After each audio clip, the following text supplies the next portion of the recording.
India's Commerce and Industry Minister Piyush Goyal is expected to visit Canada next week, and that trip could add political momentum to the ongoing negotiations for an Early Progress Trade Agreement or EPTA. Goyal is scheduled to be in the Canadian capital Ottawa on May 8th for a bilateral ministerial dialogue on trade and investment with Canadian Minister of International Trade, Export Promotion, Small Business and Economic Development, Mary Ng.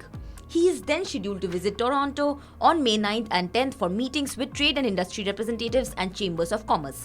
The trade dialogue between the two countries started in March last year when Ng visited New Delhi and met Goyal.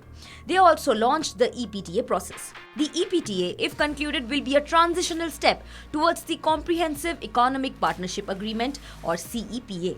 Indian and Canadian negotiators concluded their seventh round of discussions towards securing the EPTA in April.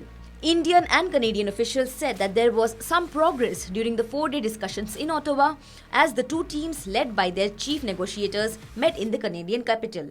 Reports said that both countries originally hoped to finalize the agreement within a year, but that deadline has elapsed and they are targeting the potential finalization of the document this autumn. Overcoming key hurdles will depend on political will and critical decisions could be made when Ng visits Goyal.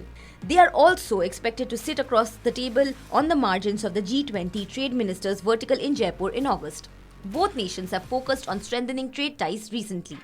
After Canada's Minister of Foreign Affairs Melanie Joly met India's External Affairs Minister S. Jaishankar in New Delhi this March, the latter tweeted the talks were about bilateral issues including, among other matters, trade, connectivity and people-to-people ties.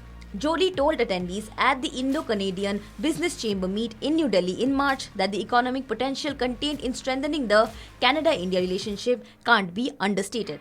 According to Global Affairs Canada in 2022, India was Canada's 10th largest merchandise trade partner and the relationship has been steadily growing. Subscribe to Oneindia channel and never miss an update.